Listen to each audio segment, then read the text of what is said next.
On ne le présente plus, avocat renommé dans le domaine de la santé, présent dans les combats de la libération de la France face à cette folie covidiste, face à cette coronafolie, face à tous ces confinements et à toutes ces mesures dénuées de science et dénuées malheureusement de liberté. Il s'agit de Maître Division.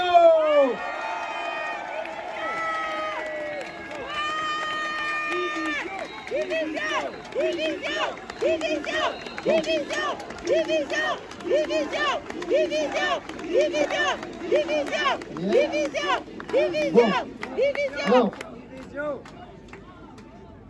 comme vous avez toujours pas compris qu'il faut pas vous avez toujours pas compris qu'il faut pas m'applaudir, mais c'est pas grave, hein.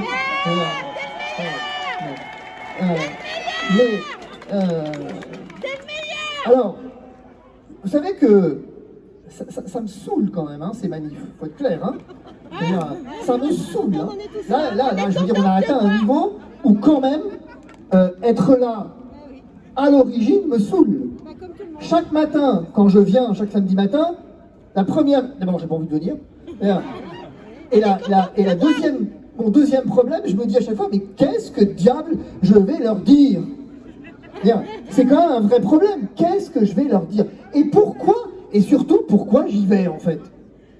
Et en fait, je vais vous dire pourquoi je viens. Et je vais vous dire ensuite ce que je vais vous dire, quand même. Mais pourquoi je viens? Non. Même pas. Pour nous donner du courage. Non. Pour nous donner de l'espoir. Non. Ah, laissez-moi le dire. Non, je viens parce que vous venez. Et je crois qu'on ne s'est pas compris. Tout à l'heure, j'ai entendu un slogan, les soignants avec nous. Eh bien, je pense que c'est pas vrai. Je pense que c'est l'inverse. Nous sommes avec les soignants. Mais le peuple, c'est vous. Nous, que ce soit bien clair. Et mettez-les-vous dans la tête une bonne fois pour toutes. Le pouvoir, c'est vous qui l'avez, pas nous.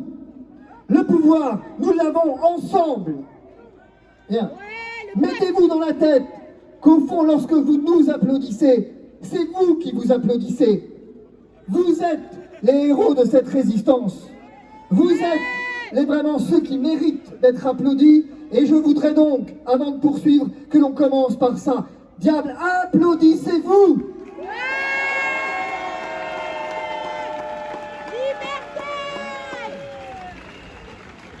Alors, je vous ai dit que, je vous dis régulièrement depuis des mois, deux choses. Il n'y a pas de baguette magique. Il n'y a pas de baguette magique, rappelez-vous, sur les plateaux télé, lorsqu'on me disait, mes contradicteurs me disaient, le vaccin, c'est la baguette magique. Et certains titres de presse l'ont même ainsi titré, le vaccin, c'est la baguette magique. J'ai toujours dit non, c'est pas vrai, il n'y a pas de baguette magique pour sortir d'une crise. Mais alors, s'il n'y a pas de baguette magique pour sortir d'une crise, je vous dis aujourd'hui, je vous l'ai dit le 12 juillet, il n'y a pas de baguette magique pour sortir de cette crise politique que nous traversons, car la crise n'a plus rien de sanitaire. Nous traversons, mes amis, une crise de civilisation et je m'en vais vous le montrer en un instant, rapidement. Je vous ai dit que tout ceci est un entraînement. Je vous ai dit que tout ceci va augurer une nouvelle civilisation. Ô combien avais-je raison? Je vais vous lire en un mot ce qui s'augure et vous verrez effectivement que prendre un vaccin pour aller prendre un café en terrasse, eh bien vous allez voir où ça nous mène. Vous allez voir où ça nous mène quand on négocie avec nos libertés et vous allez voir quel est le plan diabolique qu'ils ont en tête. Rappelez-vous que nous traversons une crise sanitaire, mais il y en est une plus durable. Quelle urgence climatique? Rappelez-vous de l'urgence climatique. Eh bien, écoutez ce que dit le GIEC, qui est le groupement intergouvernemental de l'énergie et du climat, qui est chargé de faire des propositions aux gouvernants pour les climats, et qui a une influence réelle. Voilà ce qu'il dit. Un grand tournant se prépare.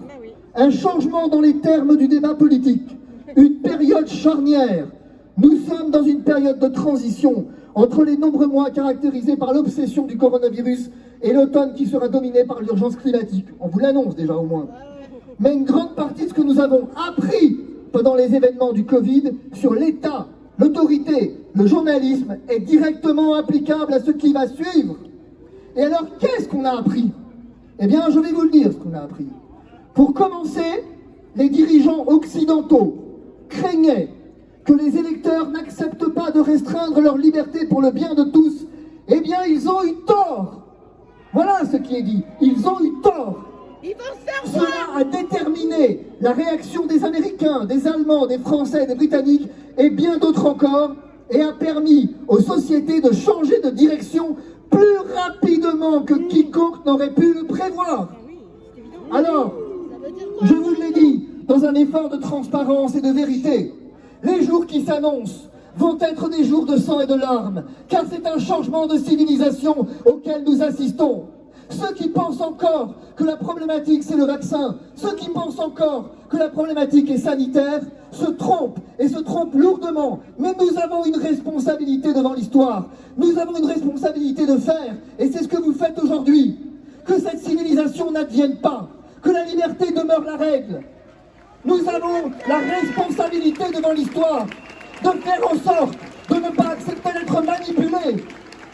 On ne résout pas des crises en piétinant les libertés. On résout des crises en exaltant les libertés. Non, nous ne sommes pas des égoïstes. Nous sommes des visionnaires. Oui, peut-être que nous sommes une minorité, mais nous sommes la conscience d'un monde en désespoir, d'un monde en déshérence. Et aujourd'hui, moi, ce que j'ai à vous dire, c'est rien d'autre que résistance.